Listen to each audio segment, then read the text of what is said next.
हाय लोगोफोर आंनि गोदान मोनसे भिडिअआव नोंथांमोन गासैखौबो बरायनाय जाबाय।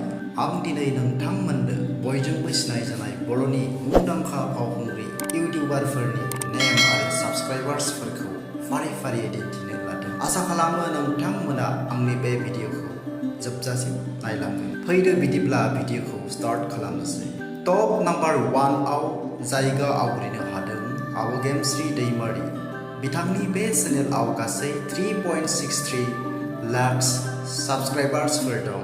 टप नाम्बार 2आव जायगा आवग्रिनो हादों आब' मिथि नार्जारि। बिथांनि बे चेनेलआव गासै 2.57 लाख साबस्क्राइबार्सफोर दं। टप नाम्बार 3आव जायगा आवग्रिनो हादों आब' फुजि ब्रह्म। बिथांनि बे चेनेलआव गासै 2.12 लाख साबस्क्राइबार्सफोर दं। टप नाम्बार 4आव जायगा आवग्रिनो हादों आब' संगिना ब्रह्म। बिथांनि बे चेनेलआव गासै 1.48 लाख साबस्क्राइबार्सफोर दं। टप नाम्बार 5आव जायगा आवग्रिनो हादों आब' रिंकि ब्रह्म। बिथांनि बे चेनेलआव गासै 1.7 लाख साबस्क्राइबार्सफोर दं। टप नाम्बार 6आव जायगा आवग्रिनो हादों आब' रिया ब्रह्म। बिथांनि बे चेनेलआव गासै 1.2 लाख साबस्क्राइबारफोर दं।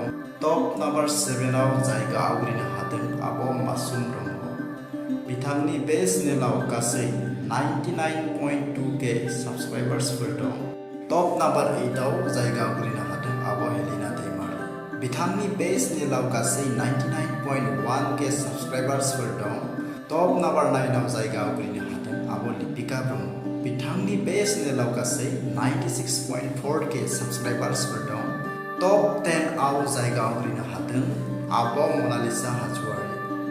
बिथांनि बे चेनेलआव गासै 92.1K साबस्क्राइबार्सफोर दं। स' गाइस दिनैनि भिडिअआ एसेनोसै। जुदि आंनि भिडिअखौ नोंथांमोनहा नायनानै मोजां मोनोब्ला लाइक, शेयार आरो